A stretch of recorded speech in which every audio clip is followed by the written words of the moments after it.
Welcome to the SciFi Pubcast. Come for a drink, but stay for the speculation. It's been a bit, but the whole gang is back, including Dr. Randal Graham, for this episode. We catch up on recently released new content, Joel talks about his extended road trip in the United States, and in the second half of the show, we discuss Star Wars Celebration Anaheim from May 2022. So grab a scotch. It's a scotch kind of show, this one. This is the SciFi Pubcast.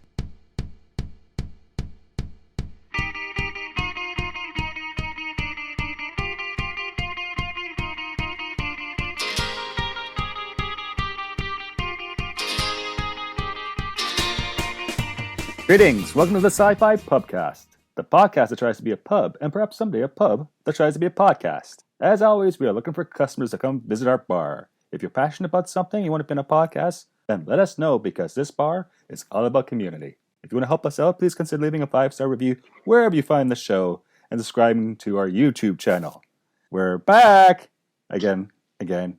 Yeah, sorry. I'm Joel. I'm the owner of the SciFi Pubcast, so to speak. And today at the bar, let's see, we have all our regular staff members today. We have Carrie Simpson, Derek Beebe, and Professor and Dr. Randal Graham, author of Before Life and Afterlife Crisis. Hi, everyone. Hi. Hi. Hey. Oh, hey. So I know it's shocking, but I was a bad boy last night, and I had too much beer to drink. But so be it.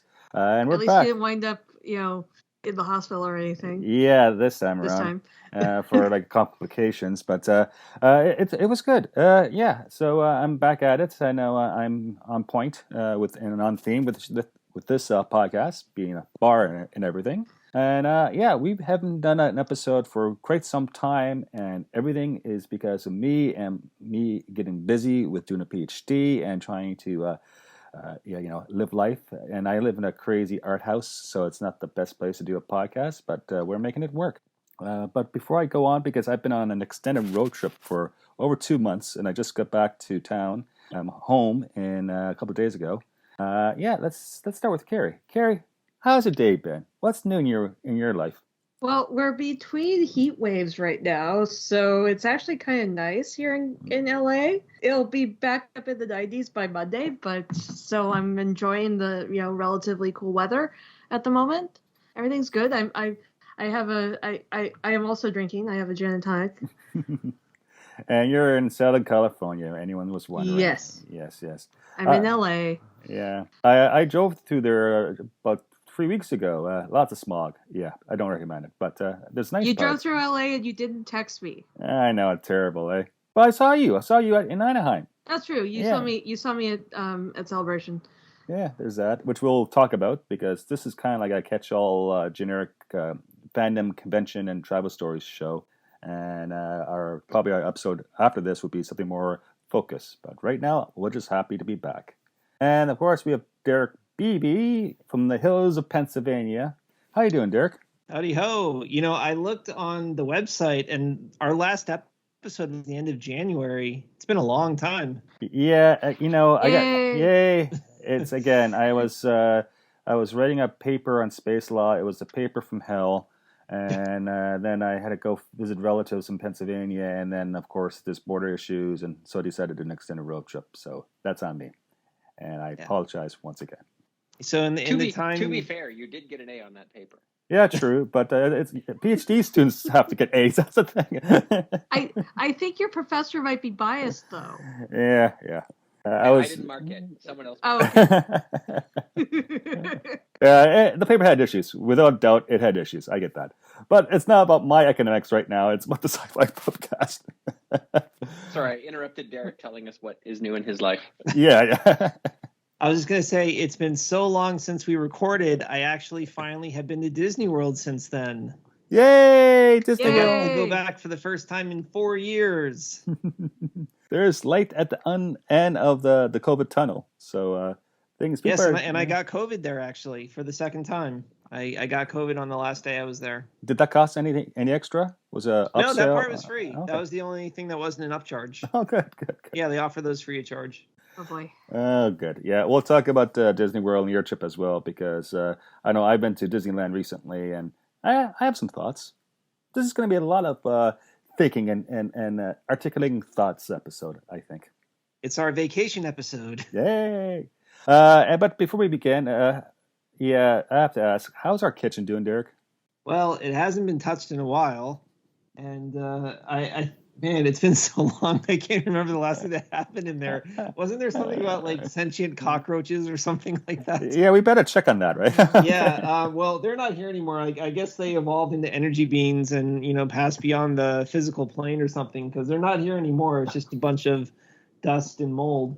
But in honor of our vacations and specifically Joel's trip to California, I did make a little food choice really quick. I call it corn crud. It's corn on the cob, and I put lots of melted butter on it to look like, snot. And then I put lots of little green parsley flakes to look like boogers. And you hold it up on the ends with PCR nasal swabs. All right, great. Our late night crowd's going to love it. Yeah. I'm afraid. I'm very afraid. Yes. Derek, don't change, man. Don't ever change. And of course, we have Randal Graham, author of Before Life, Drink, and Afterlife, and his upcoming book, Nether Regions, out in September of 2022, right? That is correct. It's coming in September. There you go. Pretty excited about that. How's things with you, Randal?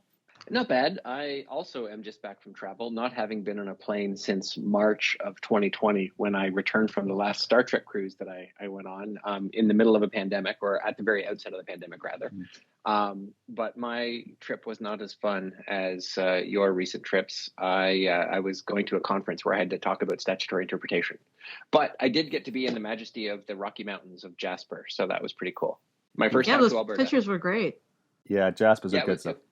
It was a very cool place to visit. My wife managed to tag along, and we wore masks the whole time, except for when I was speaking, because the audio guys needed me to be mic'd and able to be heard by everybody, and so they asked me to take my mask off. And when we got back from the conference, I awoke to an email from the organizer saying that several of the judges at the conference had come down with COVID.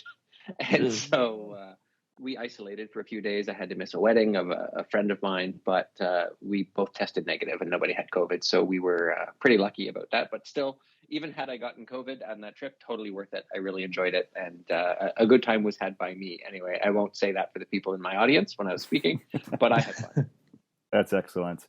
I haven't been to Jasper in over 20 years. It's a cool little mountain national park in Canada, in Alberta. So on the border with British Columbia. Definitely highly recommend Banff and Jasper and Lake Louise, that area. Beautiful. My wife loved it so much that this morning I awoke to her planning a trip to Vancouver. So I guess we're traveling again. Good. That's lovely. That's great. Yeah. So how it worked is that I was visiting my cousins and my aunts in Pennsylvania, just very near where Derek lives, actually, just an hour away. And I was looking at the border and the flying points. I was supposed to fly to Seattle to visit friends and then take a rental car down the coast to Star Wars Celebration Anaheim. And I decided, there's a lot of risk involved. There's a lot of things I can't control in terms of the airports and COVID tests. I got the time. Why don't I just drive? So I drove right across the top of the United States to Seattle. So through Wyoming, through Wisconsin, Wyoming, Montana, Washington State, a lot of these parts of the states where people don't usually drive to. And then I met my friends in Seattle, and we drove down to Portland, and I drove down to the coast of California, stayed in smaller towns in Northern California, and then we did the Star Wars convention and Disneyland. I did with my brother. So and then after that, there's some drama. I got sick when I was in Anaheim. I got sick in Portland too. Ongoing things. It wasn't COVID; it's something else. But I've been feeling great last couple of weeks. So was Derek doing the cooking? That could be it. It could have been food poisoning at the Star Wars Celebration Anaheim. More than likely, it was just a bacteria, some bug that's been floating around. And then I flew to Hawaii for a week, which was outstanding. It's on my bucket list. I want to go back and check out the other islands. I only checked out and explored the one island where Honolulu is located. I have a problem pronouncing the name of that island. Oahu. Thank you. Aloha. Okay, so that's good. And then I flew back to Los Angeles, and I hightailed it back home. It took me several days to get through the Rockies and to get through the Midwest. But I got back last Tuesday. So a couple of days ago. I have two questions about Joel's trip. Number one, was the gas already $5 a gallon when you decided to drive across America? It was going that way. It wasn't. I hit the $5 gallon probably on the West Coast, and by California it was $7. All right, but Yeah, sounds about right. Yeah, but isn't gas like $9 a gallon up in Canada? That's just taxes. Okay. Yeah, it's expensive, and quite frankly, I don't know how much I spent on gas, and I don't care. It was a once in a lifetime trip, and I did it, and I had some really fantastic experiences, and had some less than fantastic experiences, and I saw a lot of science fiction stuff. I saw a lot of national parks and art galleries and tourist stuff, but yeah, the science Tiki fiction, bars. Tiki bars. And yeah, tiki I bars. did go to a number of tiki or nautical related bars. And I must say, my favorite one was in Seattle. It's in the back room of Rumba's Rum Bar. You have to have reservations to get in there because it's so popular. It's called Inside Passage, and it's great. Oh, nice. The entire restaurant maybe fits 25 people, maybe 30 people. They have themed cocktails and themed glassware. And I was with a group of friends, and with a fantastic experience. I definitely recommend Inside Passage in Seattle, Washington. Well, I thoroughly enjoyed texting with you the night that you spent in the Tonga room. That Oh, was a blast. Yeah, so the Tonga Room is in the basement of the Fairmount in San Francisco. It's an old school tiki bar. Ren was there a few years ago, and he's the one who recommended me to go. And of course, I listen to whatever Wendell tells me to do because that's my world in life right now. So of course, I went to the Tonga Room, and it was fantastic. I think I had like 4 cocktails before I stumbled out to another bar, but it was great. I don't, Randall, you want to describe the Tonga Room for our listeners? Oh, the Tonga room's fantastic. My wife and I went there, and I have only been drunk to that degree, I'd say about 3 times in my life, because they had a lot of specialty drinks, and I wanted to try them all. And I don't have a massive tolerance for booze, as Joel can attest, having seen me had 2 in the past. But we tried the Hurricane, we tried a Mai Tai, we tried a Zombie, and by that point, I don't remember what else we tried, but we just had, everything that was on the menu that was a specialty drink. And it's a fantastic room. It's a sort of an old school hotel from like 1940s. Is that about right, Joel? Yeah. Yeah, I think the hotel is older than that, but the Tonga Room they did in the 50s, I believe. They revamped it. Yeah. Yeah, and it's super cool. It's got an indoor lagoon, and there's a raft that floats around on the lagoon where the house band sits. And the house band is on this raft playing, appropriate music. And every once in a while it starts raining on them. It rains all over the lagoon while you're sitting there having your poi and drinking your cocktails and having a blast. It was a really good time. If you're into kitschiness, like it knows what it's trying to do, and it does it extraordinarily well. And the wait staff was incredible. I also had a really good time just chatting up the wait staff. They were all very pleasant. And I don't remember the rest of what happened that night, but we're shocked about that. My wife was there, and she can't even help either because I think my wife has been that drunk exactly once in her life, and that was that night. And a good time was had by us. Yeah, I think the Hurricane is what got me. Yeah, or maybe the second Hurricane. Yeah, it was lots. It was good times. Well, the Hurricane's a drink for the whole table, right? And they all have straws in it. So oh, yeah, that one. If you had 2 of them, that's extraordinary. Yeah, I think I had like 4 Wait. Joel didn't get the memo that the Hurricane was for multiple people? I'm shocked. Yeah, there's that. Who knew, really? So, no, it was a good time. I did a lot of cool stuff, a lot of pop culture stuff. Like, I went to the Science Fiction Hall of Fame at the MoPop, the Museum of Pop Culture in Seattle. So, that's kind of cool. That's definitely on point for me, science fiction. Hey, I went to the future birthplace of James T. Kirk in Riverside, Iowa. I got my picture taken by his, not a headstone, but there's a stone with his, future birthplace of James T. Kirk. Yeah. Nice. Yeah. Nice. I saw the Fonz statue in Milwaukee. Yeah, the Fonz. Did you get down to Indiana and see the Janeway statue? No, I did not. Oh, okay. Next time, perhaps. Hey, guys, went to saw the Bubblehead Hall of Fame in Milwaukee. Who knew it existed? I love these little things like that. Didn't you also go to Mile High Comics? I did. On the way back, I stopped. It's in the industrial section of Denver, And think of a huge warehouse just full with comics and statues, like homemade statues of superheroes and science fiction people, and it was good. It was a good experience. Nice. So, yeah, Nice. the largest comic book store in North America, apparently. Not the world? Yeah, someplace in Europe, I'm guessing, but it could be Australia. Interesting. Who knows? Yeah. But like even other things, like I saw the Jim Henson exhibition in all places, the Contemporary Jewish Museum in San Francisco, very near the San Francisco Art Gallery, and that was neat. And and I stopped at this is really weird. So Santa Rosa, so just north of Los Angeles by a couple of hours. Charles M. Schultz Museum and Research Center. He's the fellow who did Peanuts, Charlie Brown, and all that, right? Okay. So they have an interpretation center. They have a huge gift shop, and they have a hockey arena because Charles Schultz was really into hockey, and it's a Peanut-themed hockey arena. It's amazing. Who knew? In Southern California. Very cool. Yeah. Very cool. Yeah.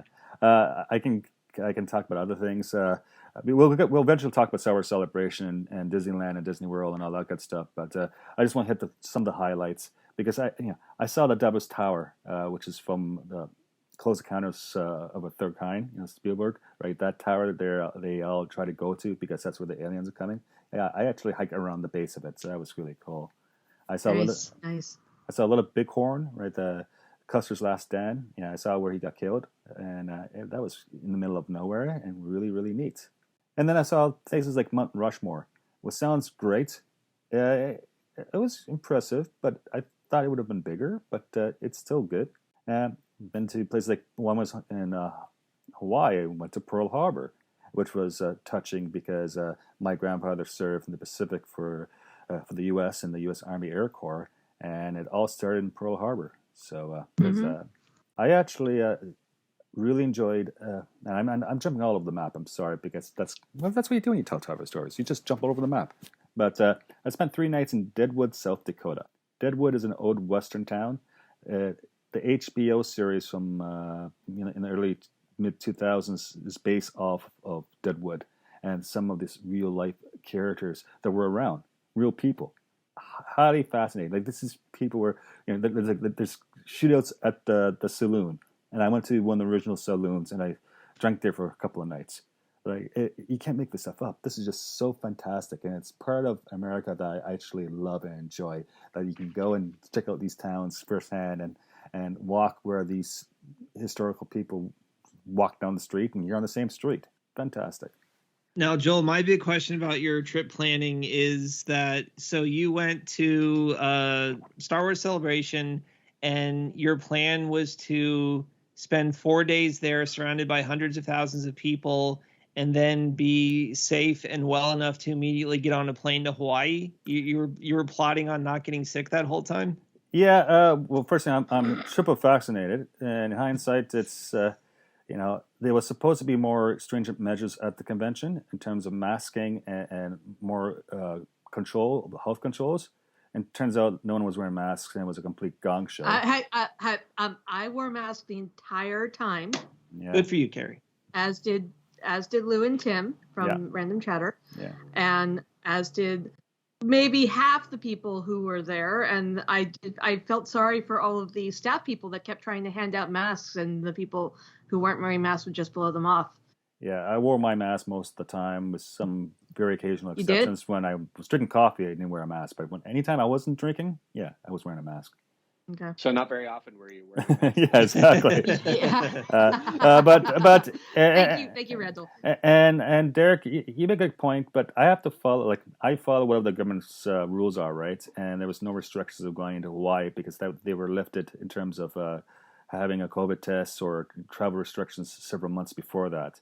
And so it's a trade-off. We've been in this COVID pandemic for over 2 years now, and businesses are dying.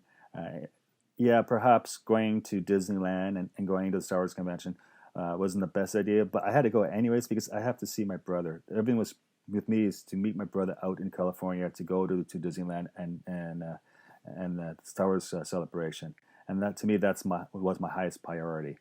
And the Hawaii thing was just it's on bucket list since I'm on the West Coast anyways. I may as well go and get that off my bucket list. I wasn't talking so much about like COVID rules as, you would probably be like sick as a dog by the end of it. And then you're going to like hop on a plane and like be going all around Hawaii. Yeah. Well, I only went to one island, right? And I stayed in Waikiki, so basically Honolulu, which is a beautiful tourist area. Yeah, I just, I took the risk because you only live once, and I'm tired of just sitting and waiting to die because I can't travel, and I've always had the travel bug, and it was due. And a nice way to alleviate the travel bug is to go on the Star Trek cruise, and I heartily promote you guys attempting this one of these years. I am booked already for the next one. It would be lovely to see the rest of the Sci-Fi Pubcast crew. They have a few rooms left. I just checked. That's why my gaze has been averted from the screen a few times. I've been checking out the screen on the Star Trek cruise website. Really? Well, the Star Trek cruise is not going to be in my budget for a while, but I have already committed to any send-off parties that happen in LA since they are leaving from LA this time around. Nice. Yeah, I'm pretty excited about that. It's following the Love Boat path, where you board in Los Angeles, you go to Cabo San Lucas, Mazatlan, and Puerto Vallarta. Nice. Hitherto, it's always been a Caribbean cruise departing from Miami or Cape Canaveral. But this time we're on the other end of the country, so that's exciting. Well, I know at least one of the Mission Log guys is going to be there as well, and some of the people from the Mission Log Patreon communities are going to be going. So yeah, there's going to be at least one send-off party, and if they are following the Love Boat cruise path, that explains so much. Yeah, that's in March of 2023, right? Is that the cruise? It starts February 24th. Oh, February 24th. To March 3rd. And I've never been to Mexico, so that'll be an exciting trip for me. Excellent. Mexico's a good place. I've been to Cancun, and it was an amazing time down there. And I'm jealous. I'm going to try to go. We'll see. I'm now in money saving phase of my life right now, so because I just spent a whole lot of money. Okay. Yeah, I totally get you. My credit cards are not my credit cards are happy with me, but my wallet is not. Yeah, I'm trying to increase my number of Marriott points so I can stay in hotels for free. So I've been playing that scheme since and trying to use any ability to make traveling cheaper an option. So yes, the Star Trek cruise. I haven't been on a cruise, and I'm looking at that one, and I'm on this Hawaiian kick right now because I bought books and I got really into Hawaiian history and mythology and culture, and like I own 8 different Hawaiian albums now for music, and I want to check out the other islands eventually. And one of the things I'm looking at is actually a cruise ship who visits 4 of the islands. Now, some of the islands you can't go to, but the 4 big ones, tourist ones, you can. And it's done by Norwegian Cruise Lines. It's the Prince of America, I believe. So that could be an option for me sometime down the road. I just have to price it out. These things aren't cheap, and I just don't want to drop thousands and thousands and thousands of dollars, knowing full well that air travel is a mess right now. And and COVID has not gone away; it's still around. So I might do that. I might I don't know. Maybe I just jump on and do the cruise, Star Trek cruise, either the one in LA or the next one after that. We'll see. Yeah, I'm pretty excited about it. They keep adding new cast members. It largely replicates the cast of the last cruise I was on. A lot of the Voyager people are coming again. Kate Mulgrew is sort of the star attraction of the event. But a few extras. Doug Jones is going to be there, which is pretty exciting. He plays Saru, of course, on Discovery. Robert O'Reilly, Gowron, is going to be there. I haven't met him before. Terry Farrell, I haven't met before. Dax, she's going to be there, or one of the Daxes. And actually, both Daxes will be there. Nicole DeBoer is going to be there as well. Nice. And Cyril Lofton, I've not met, and he's going to be on there. That's Jake Sisko. And John Billingsley, I haven't been on a cruise with him yet. A number of these guys went last year when I had to miss because of COVID restrictions, and I felt it not prudent to go. But several of these people I haven't met before, so I'm pretty excited about that. Very cool. We look forward to the after report. I will take lots of notes. Yes. It's funny, being on the road, I couldn't actually watch Star Trek Picard or Star Trek Strange New Worlds because I subscribe through Crave TV in Canada, and you can't get Crave TV outside of Canada. So I could probably have found pirated versions online if I looked, but I'm not up to date on Picard or on Strange New Worlds. I saw the first. I saw the first episode of Strange New Worlds, and I really like it. So yeah. No spoilers, but I am loving that show. Me too. Yeah, I don't get much TV time, but we're like in the heyday of sci-fi for me right now, because I watch 1 hour of TV a day on the treadmill, and now I have a new show to watch on Wednesday, Thursday, and Friday, because I've got Obi-Wan drops on Wednesday, and then I watch Strange New Worlds on Thursday, and then on Friday I watch the new Orville. Oh, right. Oh, yes. New Orville is fantastic. And if you are looking for a podcast that covers the Orville, Mission Log the Orville has been very, very cool. I'm only shouting them out because they shouted us out a few weeks ago. Cool. But yeah, Captain Mike and Jessica Lynn Verdi are very cool. I highly recommend the interview they did with Seth MacFarlane, because that was also very, very awesome. Fantastic.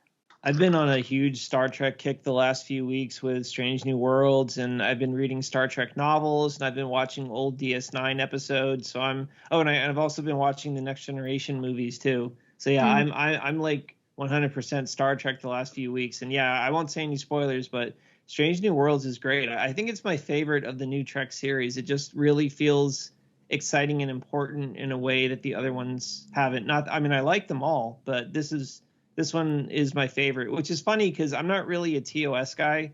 It's just very 260s and dated for me, so I don't have this big nostalgic connection to the original series. But this series is just firing on all cylinders. It's great. Mm-hmm. Well, it answers the cry of me and about a bazillion other Star Trek fans for an episodic show again. Right? Yeah, that is nice. Yeah. When these were released in the era of streaming, I guess people thought it wise to have one big plot arc that takes up all 10 or 12 episodes, however many episodes they have per season on the various shows. And it means not a lot happens in individual episodes sometimes, and there's not a lot of character or plot development in some episodes.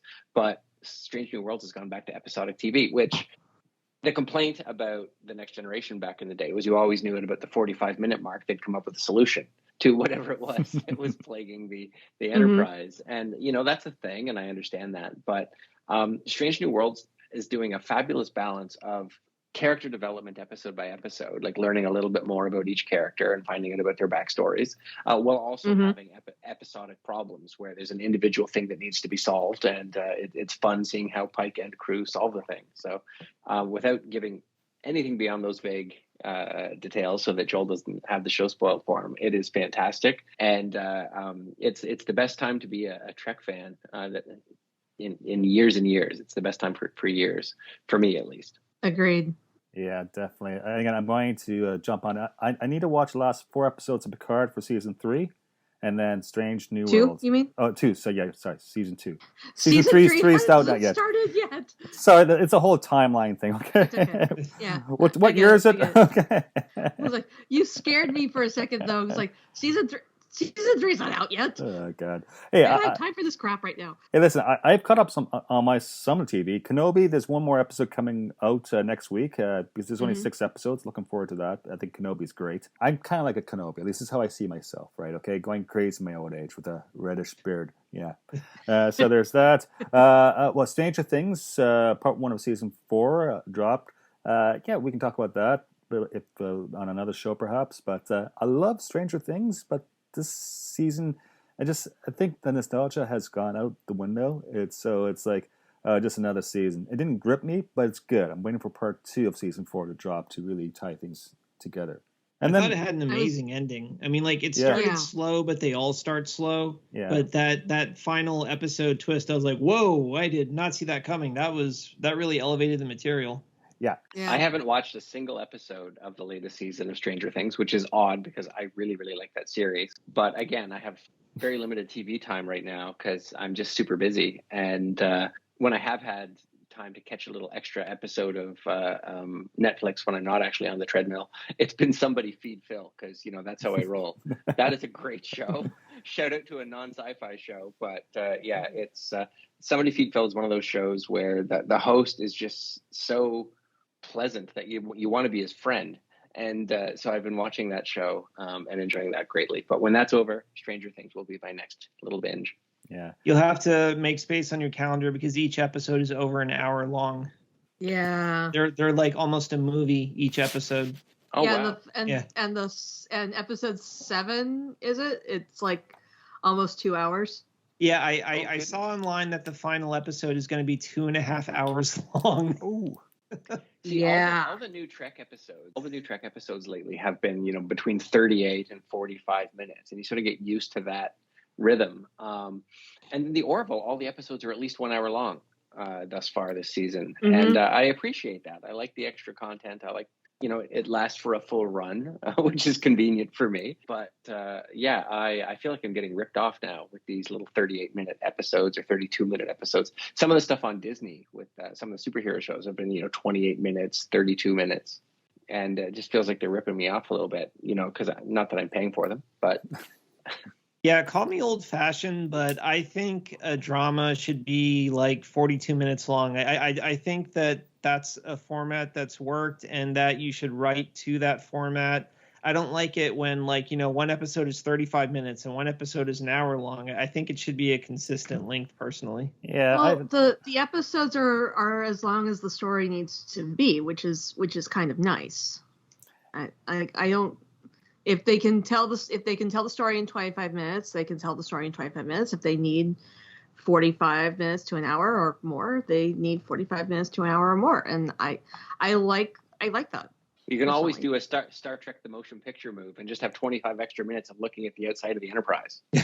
We did get, I mean, for those of you who haven't seen the Orville yet, we did get an homage to that in the first episode of season 3. Oh, wow. That was awesome. I love that. That was awesome. Yeah, I'm with Carrie on this one. I think it takes as long as we want to tell the story. The reason why it's usually in old school episodic episodes usually about 42 minutes is because of advertising. And I don't miss advertising at all. I want to keep in the story. I don't want the story to be broken every 15 minutes because of a commercial. Mm-hmm. So, but there's also... just wait till you're a little bit older. You'll enjoy the bathroom breaks that commercials provide. Great. No, yeah. you can pause it. I know. Yeah. There's also new content as well, like The Boys. I mean, it's not everyone's cup of tea because it's bloody and it's explicit. Explicit. That's a good word. Lots of adult content. Yes. But it's an interesting take on superheroes and how they're not very nice people. Yes. Yeah, I haven't seen that yet. I keep meaning to watch it, but talk about becoming an old curmudgeon. I'm no longer excited by superhero content.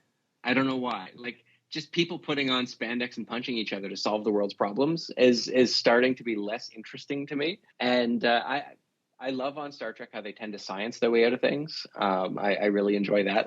Or use some diplomacy. Or I think that the real world has been under such stress for the last couple of years. If it's not COVID, it's Ukraine or it's monkeypox or whatever's going on. That people taking a thoughtful approach to problems has become really something that I appreciate in my fiction time, as opposed to people putting on spandex and punching each other in the face.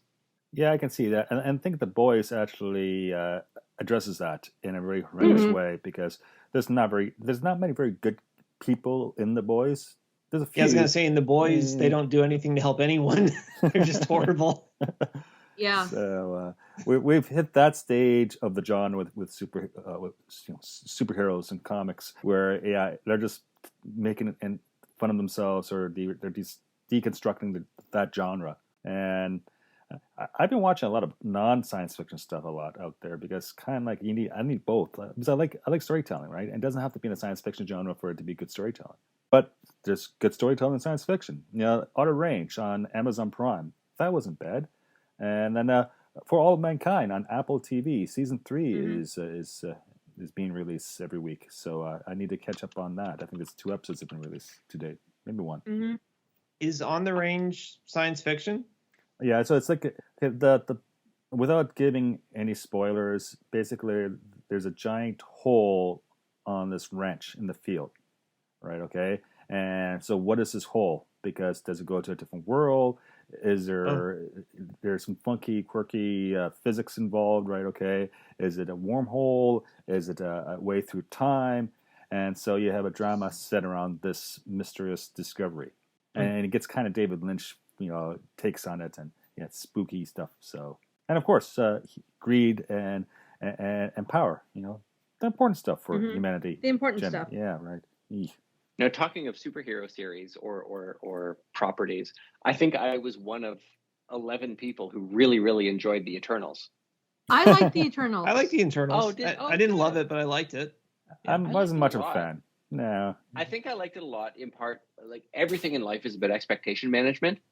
And so if you hear that something really sucks and then you go and watch it and it's pretty good, it far exceeds expectations and you have a much better time than you were banking on. And I'd heard a lot of people bad-mouthing the Eternals, and I thought it was quite a good movie. I mean, is it my favorite movie? Have I watched it again since? No, but I really quite enjoyed it. And then I'm really late to the table on this one too. I also just saw Dune, the new Dune, and I thought that was fantastic. Yeah. Oh yeah. I saw it again actually on the plane to Honolulu. That's what you do, is watch Dune, and it's beautiful, beautifully shot, and I can't wait for part 2 and 3 to come out. Yeah, I really, really enjoyed that. I thought it was fantastic. I did miss Patrick Stewart, though. Yeah, and the little bulldog he had. Yeah, and love making and cattle rustling or whatever the line was. Moods are for cattle and love play. Okay. Oh dear. Yes. What other stuff's out there? I'm not sure. We have Marvel movies. Is it Thor with Love and Thunder? That should be out shortly. Yep, that's gonna be out in like two or 3 weeks. I haven't seen the new Doctor Strange or the new Spider-Man, and I'm using the word new loosely with Spider-Man. They're so good. Doctor Strange 2 is free on Disney Plus on Wednesday. Oh, nice. I will watch it on Wednesday. I really enjoyed it. I understand why people had a certain problem with it. I won't go into that so I don't spoil you, but I thought it was great. I loved it. Have you guys seen Miss Marvel yet? I haven't. It's still on my watch list. It's good. It's good? It's a lot really of fun. Good. Yeah. That's on Disney Plus. I haven't seen that. I haven't seen a single episode of Moon Knight either. Oh. I didn't Moon really Knight's love really good Moon too. Knight. I liked Moon Knight. My problem was it didn't feel like a Marvel show at all. It just had I don't know. It was just kind of it felt like some kind of standalone Hulu show. I mean, it was well made and everything, but I don't know. We don't know what they're doing with.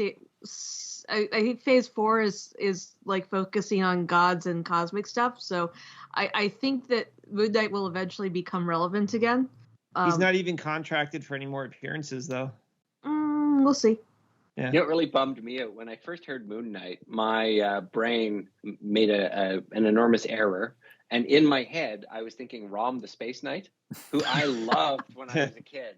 And so I thought, they're making a Rom the Space Knight show. And then I realized, oh, no, it's Moon Knight. It's the guy with dissociative identity disorder, which, I had some awareness of that as a kid, but I was all about Rom.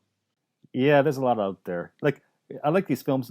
One of my travels, I saw some film sites, right? I went to Astoria, Oregon, and Cannon Beach and saw the filming locations of The Goonies, because I'm that old. There is a movie that you should revisit because, man, some of the humor in it is not appropriate nowadays, and it's still funny. I love that movie. It came out in 1985. Yeah. They've been talking about doing a sequel for ever. Oh, I know.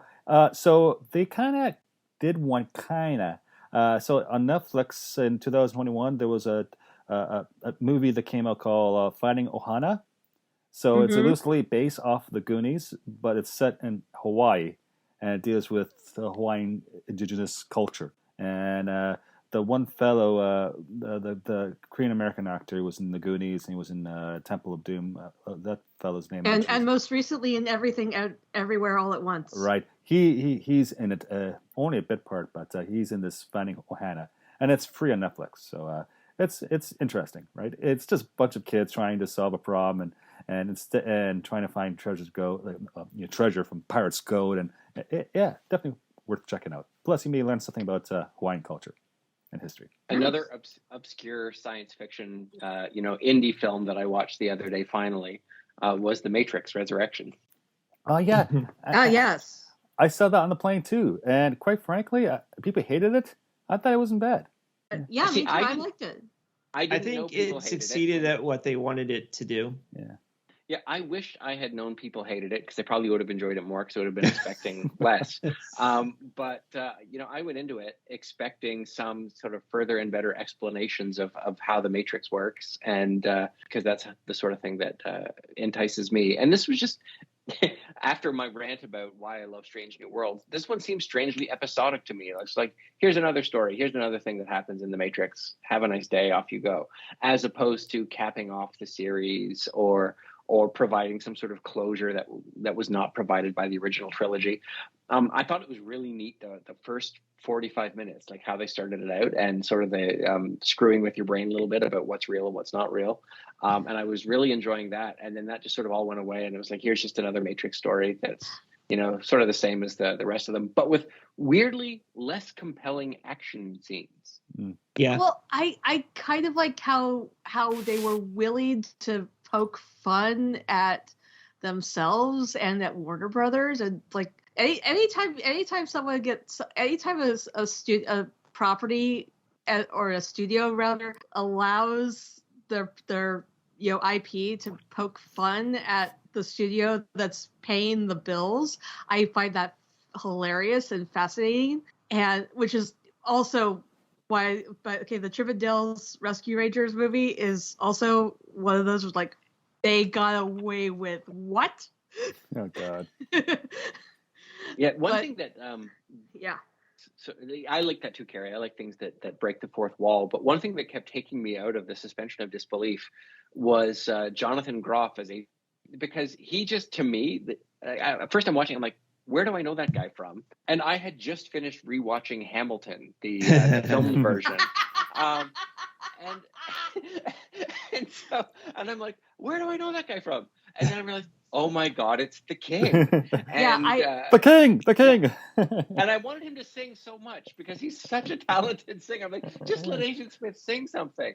Come on. I was waiting for him to, just quote, "You'll be back" at least once, because why not? I love a musical number in the middle of the Matrix, like just breaking out, Mr. Anderson.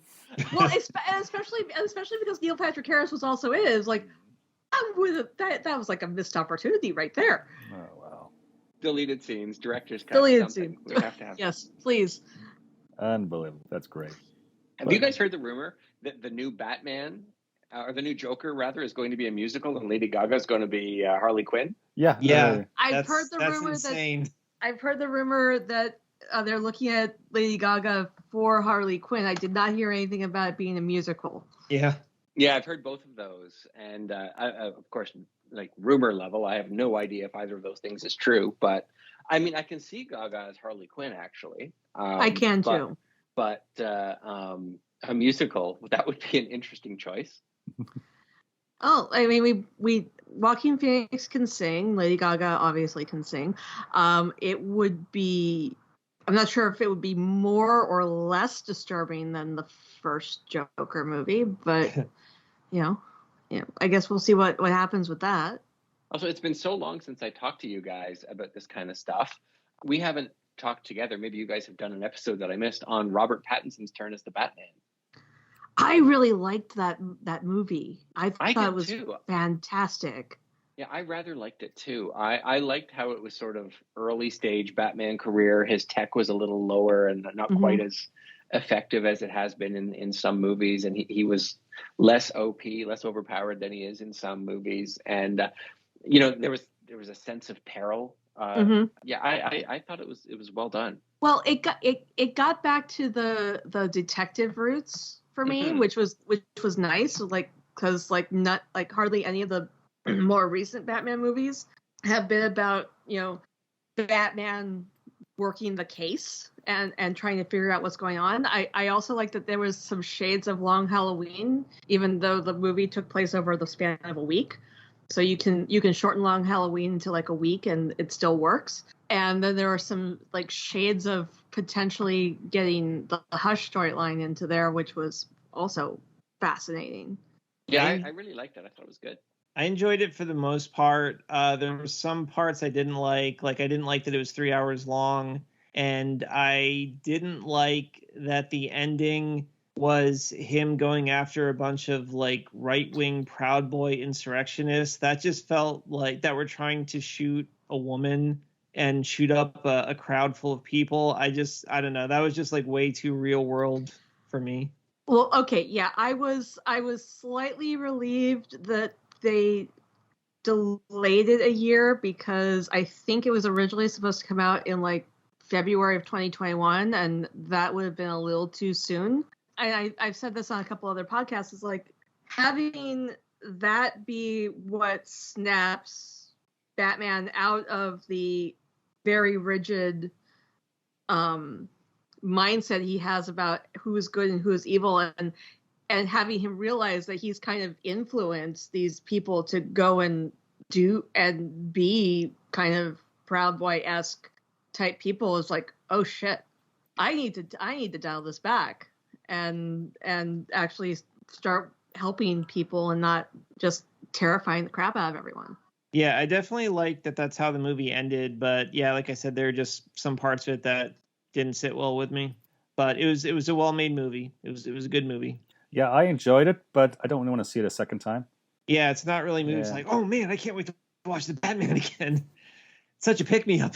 I'd see it again. I watched it again. Well, I've seen it twice. I'd watch it again before I watched the Joker, because the Joker's a good movie, but I don't want, if I can avoid watching the Joker for a while, I will avoid watching the Joker for a while. Yeah, big time. Yeah, I don't know if I ever want to watch that again. That just makes me I know feel I'm sick. gonna have to watch it again eventually, but not for a while.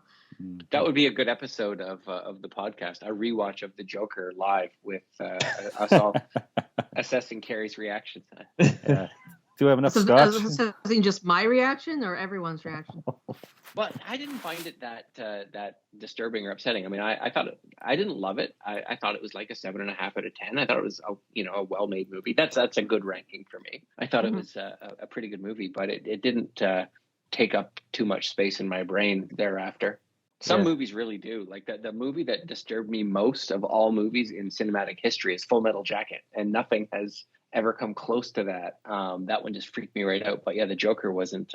Mind you, I do avoid movies that I think are going to freak me right out. But yeah, the Joker wasn't one of them. I thought it was all right. But yeah, what part in particular sat with you?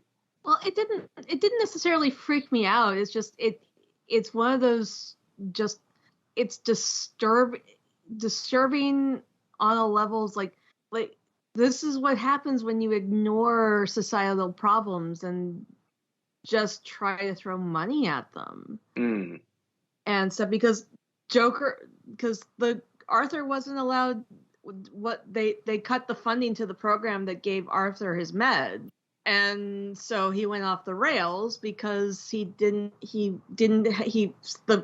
support system got cut out from under him. And that's like society as writ large, kind of. That's interesting. I wonder if the Canadian perspective on that is like, oh, well, that's pure fantasy. That's not going to happen. Welcome to the U.S. like all the time. Yeah, that's interesting. Yeah, I only saw it the one time, but as I recall, I felt like it romanticized the Joker and kind of like encouraged people to like him and be like him and to be violent and murderous and. Oh, I didn't see it as encouraging people to be like the Joker. I thought of it. I looked at it as more of a cautionary tale. It's like, this is what happens when you let people fall through the cracks who really should be able to get the help that they need to, be functioning members of society rather than, But he was the hero of the story, and then didn't it end with him basically like inspiring a huge mob chanting his name or something like that? Mm-hmm. Yeah. This is probably a weird thing to say, but I'm known for saying weird things sometimes. And I thought that Joaquin Phoenix was so good in that movie. His performance was so good that I didn't really think about the plot that much. I just thought, I am watching Joaquin Phoenix acting, and I know one thinks that when a performance is particularly good, that you're drawn into it and you accept the narrative. But I kept thinking of him as Joaquin Phoenix doing the Joker, and wow, isn't that interesting? The creative choices he's making while doing it. So maybe I didn't get sucked into the plot very much, which makes it sound like a bad movie. But I thought his performance was so good that it was something to be studied while watching the film. Yeah, well, I'm still working with the theory that this isn't actually the Joker as we are going to eventually know him as the Joker, as in Batman's arch nemesis. I looked at it kind of the same way they did the Joker storyline on Gotham originally, where it's like he just inspired people to basically become social deviants and take on the system in a way that is going to be scary and not productive, really. But when people are at the end of their ropes, they're, what are you going to do? What are they going to do? They're either going to lash out or they're going to, get killed, or just fall through the cracks again. Yeah. Sorry. No. My lefty social liberal stripes are showing a lot right now.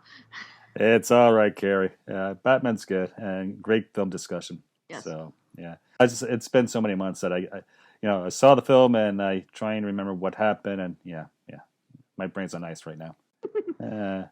But we should really talk about Star Wars Celebration Anaheim, since Carrie and myself both attended in person, and I think Derek saw the live streams, right, Derek?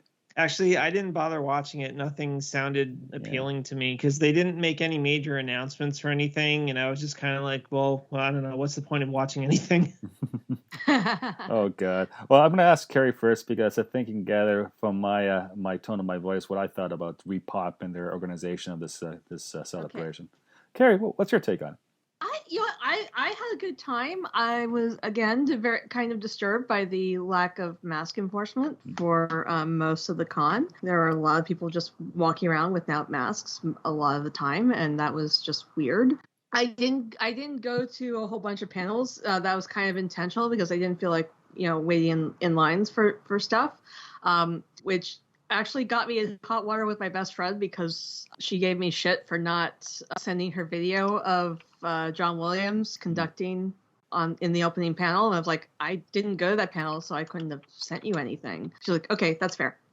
You're forgiven. But other than that, I had a really good time. I basically treated the con like I basically approached the con like I approach a Aikido seminar. I'm over 40. I don't want, and I didn't feel like getting up early and going to wait in line, so I slept in and made my way over to the con at my leisure, and wandered around, got a tattoo, went to a couple of things, wandered some more. I got to the Doug Chang panel, which was awesome, and I did eventually get to the Bad Batch panel at the last day of Celebration, which was cool, although it gave me a really, really big. I really wanted some crab legs after that clip that they showed us. Nice. Like I wanted a big plate of crab legs. Yeah, I missed the last day of the celebration because I was in the hospital. I heard. Yeah, it was brutal.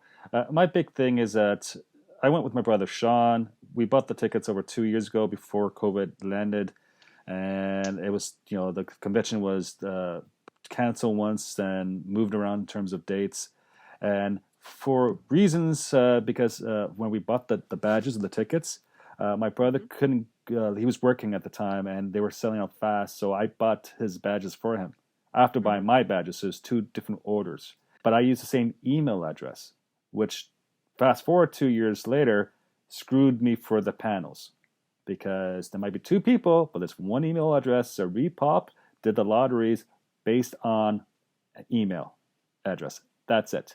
And so I didn't see any of the panels. We won one panel, the opening panel. So I gave the CR code to my brother, and he attended. I did not. But it just pissed me off.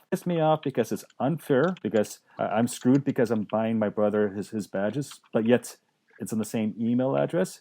And I spent weeks trying to contact Repop by email and by phone to try to sort this out as soon as the lotteries went online. And the customer service I got was either extremely atrociously bad or non-existent. And this is the third poorly run, bad Star Wars Celebration I've been to.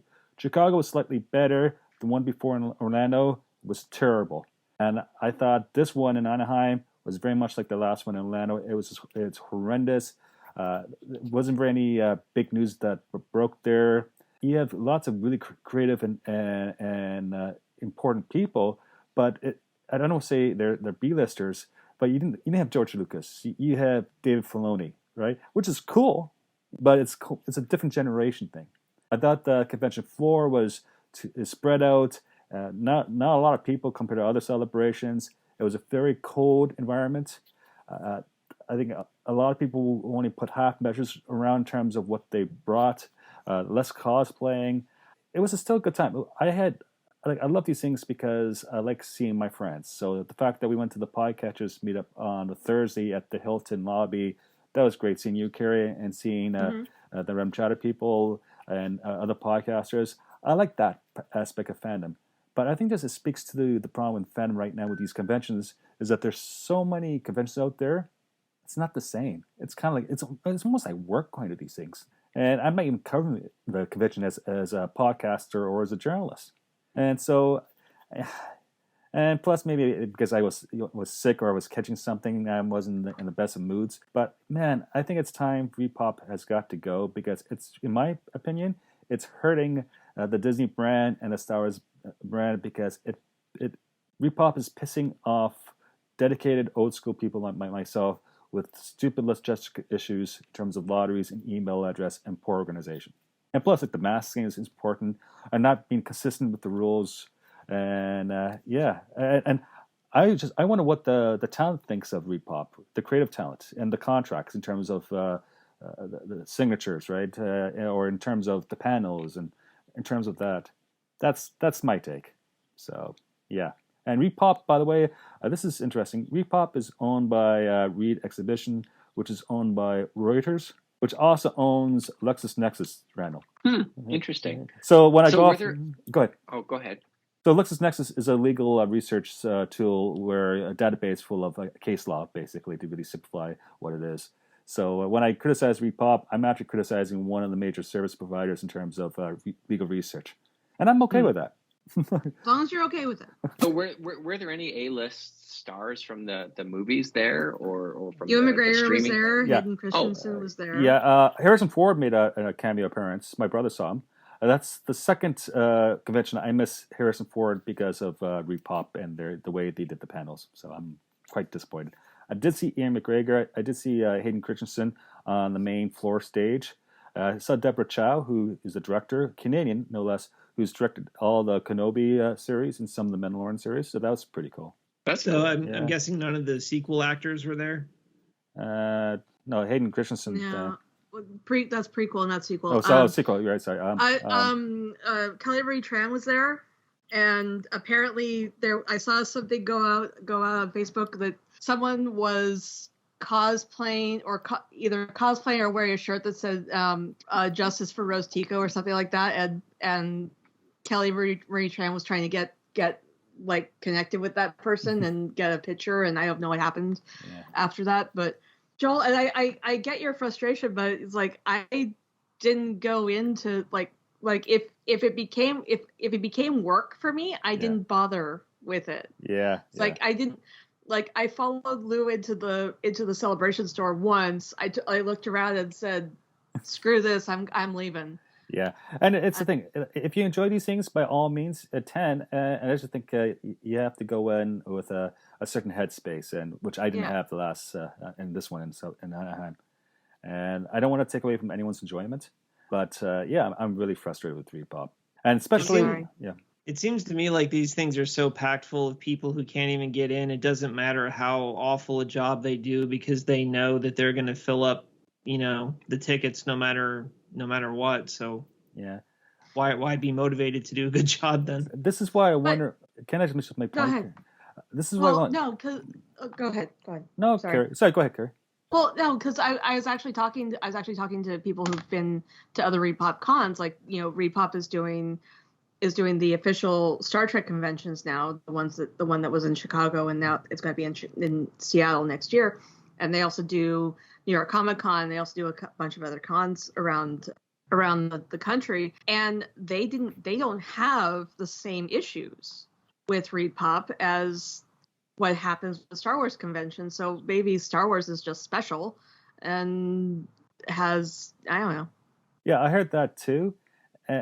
My point being, well, another point I'm trying to make right now is that this one happened in Anaheim, right? So basically an hour away from Los Angeles.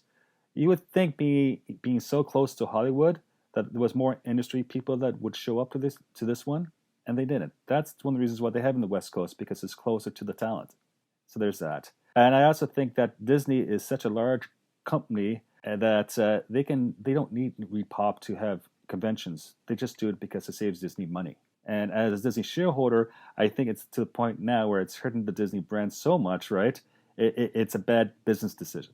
Now, of course, I have my personal feelings, and maybe I'm a bit confused because I'm letting my personal feelings interfere with business decisions. But I just think, maybe I should go to the Star Trek one in Chicago, wherever it is, and see if Repop is better at their organization. I did go to New York Comic Con several years ago. Derek was there as well. That one wasn't badly run. So, yeah, maybe it's just the Star Wars stuff, and that's odd to me. Why is that? Yeah, the only convention I've ever been to was the Star Wars Orlando 2017 one. And I'm sure you'd say that one was handled poorly as well. And I didn't really have that great experience with it. And it's I guess I'm not a convention person. I won't ever go to one again after that. I still remember that first day having to stand outside in line for 2 hours just to get in. Ouch. And not getting into a single major panel. It was man, I took a vacation for this. God.